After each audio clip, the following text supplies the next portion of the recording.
Hey everyone, welcome back to another YouTube video, and in this video I'll be showing you guys how to fix Block Plus rewards not showing.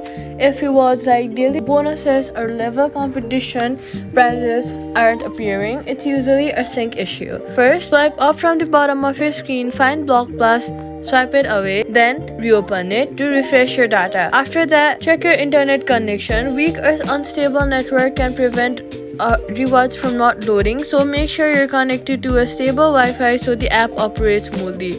After that, you're going to go ahead and make sure your app is updated to the latest version. Go to the App Store, search for Block Blast, and then make sure to update your app. Updating your app helps you fix the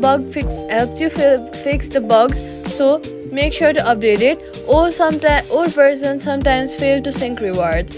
Then, if rewards still do not appear, restart your phone and then log back in. Once synced, all earned rewards should show correctly, and that's it.